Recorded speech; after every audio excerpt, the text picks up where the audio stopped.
I know it's been nearly 6 years since you heard from me. Everybody get down!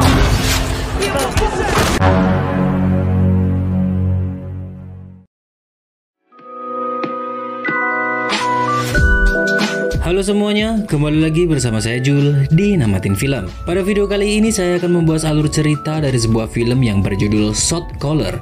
Film ini dirilis pada tahun 2017 karya dari Rick Roman Wolf. Film ini memiliki skor IMDb 7,3. Tapi saya tidak tahu ya apakah film ini akan bagus seperti yang kalian bayangkan. Jadi jangan lupa subscribe dan nyalain lonceng agar kalian tidak ketinggalan video terbaru dari kami. Oke, kita mulai.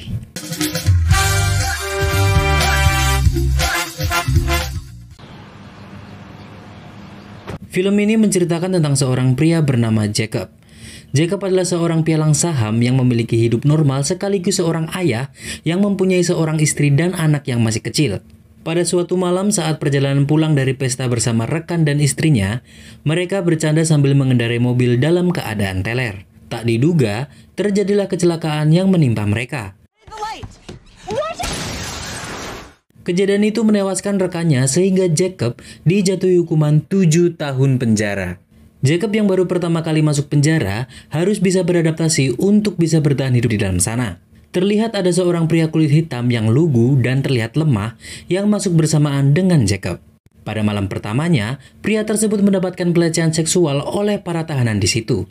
Jacob sadar bahwa untuk bertahan hidup di penjara tersebut dia harus terlihat kuat dan punya keberanian di dalam sana. Pada pagi harinya, Jacob pun terlibat perkelahian dengan seorang tahanan di sana, sehingga dia harus mendekam di ruang isolasi selama 30 hari. Ketika bebas, salah satu kelompok gangster di sana tertarik pada keberanian Jacob. Di sisi lain, istri Jacob mengeluhkan tabungan mereka yang mulai menipis. Ia pun meminta izin untuk menjual rumah mereka. Jacob juga dekat dengan anggota lain gangster tersebut. Orang itu adalah Shotgun. Shotgun memberitahu bahwa ada seorang pria yang paling berpengaruh di gangster ini, baik di dalam maupun di luar penjara, yaitu Herman, atau bisa disebut Botless. The safety of these numbers comes with a price. Karena semua hal yang ada di penjara itu tidak gratis, termasuk saat dirinya bergabung dengan gangster tersebut, maka Jacob harus melakukan serangkaian tes dari gangster tersebut.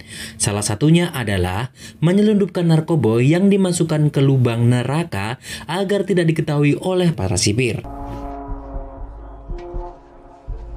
Pada tes pertama, Jacob lolos dan mulai bergabung dengan gangster tersebut dengan julukan Money Man. Pada tes selanjutnya, Jacob harus membunuh seorang tahanan dari geng lain di sana. Jacob harus berpikir berulang kali untuk melakukannya. Jika ia mundur saat ini, otomatis rasa aman yang didapatkannya akan lenyap seketika. Untuk itu, Jacob memberanikan diri untuk melakukannya. Dan itu adalah pembunuhan pertama yang dilakukan Jacob selama hidupnya. Beberapa tahun berlalu, Jacob mulai terlihat penampilannya yang berbeda dengan kumis dan banyak tato di tubuhnya. Pada suatu hari, gangster ini merencanakan pembunuhan yang diawali dengan kerusuhan yang mengharuskan Jacob untuk mengikutinya. Dalam situasi tersebut terlintas dalam pikiran Jacob untuk memanfaatkan situasi tersebut, untuk mendapatkan respect dari Herman.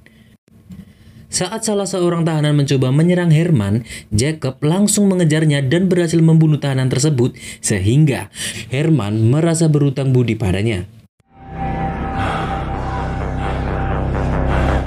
Namun karena tindakannya tersebut, Jacob harus mendapatkan penambahan hukuman selama 5 tahun penjara. Jacob pun meminta sang istri untuk melupakan dirinya.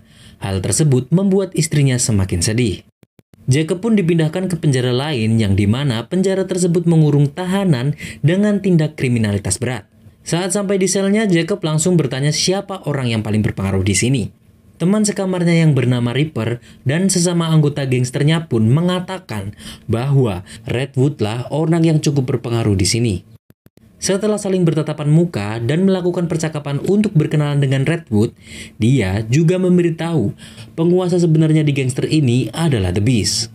Pada hari berikutnya, Jacob melakukan kegilaan dengan berkelahi dengan salah satu tahanan musuh dari gangsternya. Benar saja, kejadian tersebut terdengar oleh The Beast. Jacob pun dibawa oleh salah satu sipir korup yang bernama Robert.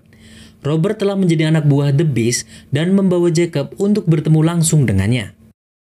Oke, sampai sini saya kasih sedikit penjelasan ya. The Beast merupakan pemimpin tertinggi dari gangster paling berbahaya di dunia. Di dunia loh. Walaupun di penjara, The Beast masih bisa mengendalikan keadaan yang ada di luar dan di dalam penjara. Masuknya Jacob di lingkaran ini mengharuskannya menuruti semua perintah The Beast, dan Jacob resmi menjadi tangan kanan The Beast. Welcome to the family, brother.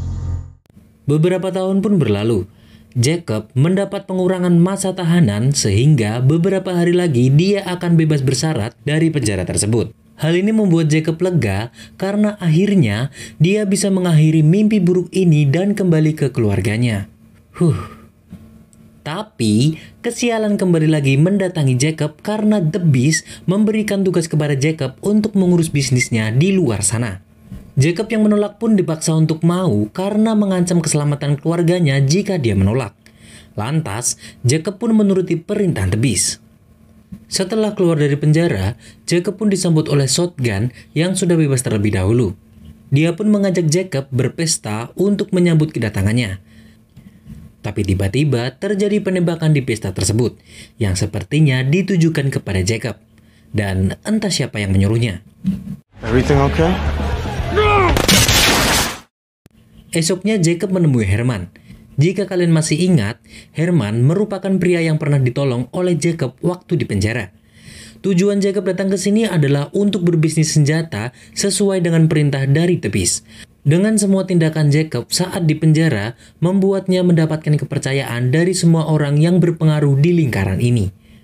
Di sisi lain, Jacob pun diam-diam menemui istrinya tanpa ada orang yang tahu. Karena jika ada salah satu anggota yang tahu, maka keluarganya tidak akan aman.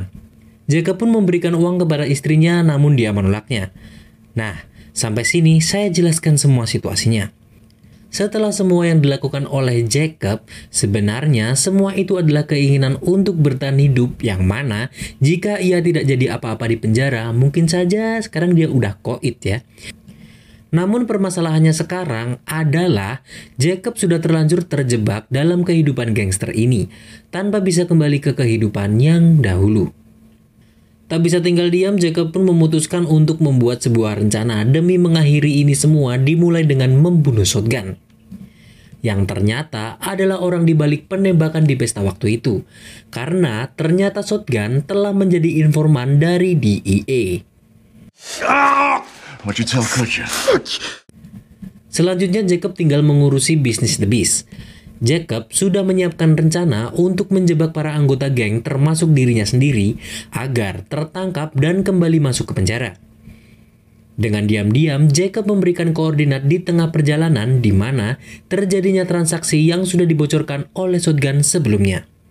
Ketika sampai, polisi pun langsung menggerebek lokasi tersebut, dan terjadilah tembak-menembak yang mengakibatkan semua anggota gangster mati, kecuali Jacob yang menjadi satu-satunya orang yang selamat dalam insiden itu. Disinilah dia sekarang. Polisi menawari kebebasan kepada Jacob dengan salah satu syarat, yaitu harus memberitahu semua bisnis dan bukti kejahatan The Beast. Jacob pun menolak karena dia tahu bahwa jika dia melakukannya maka keluarganya akan dalam bahaya, dan Jacob lebih memilih kembali ke penjara. Dan kalian tahu ke penjara mana yang dikirimkan? Ya, dugaan kalian benar, ke penjara di mana The Beast berada. Tapi bukan itu kejutannya, karena ternyata Jacob sudah memikirkan semua ini di mana dia menyembunyikan sebuah silet untuk menemui The Beast. Saatnya pun tiba. Jacob menemui The Beast.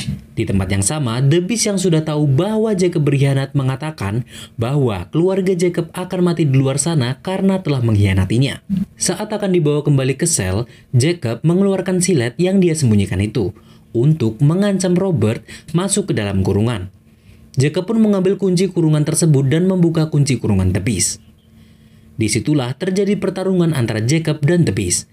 The Beast pun tewas dengan gorokan silet di lehernya.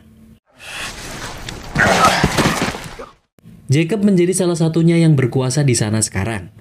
Robert diminta untuk tutup mulut dengan imbalan bayaran 3 kali lipat yang pernah ditawarkan The Beast, dan Robert pun akhirnya setuju. Setelah semua yang terjadi, Jacob pun bisa tenang dan anak istrinya juga tenang di luar sana. Jacob pun harus menerima fakta bahwa dia akan mendekam di penjara selamanya. Dan film pun selesai.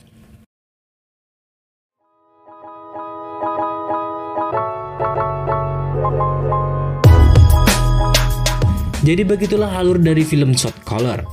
Pesan yang bisa kita ambil dari kejadian tadi adalah jangan pernah berkendara sambil bercanda, apalagi teler, jika kalian tidak ingin mengalami kesusahan seperti Jacob. Saya Jul dari Namatin Film undur diri. Rawr.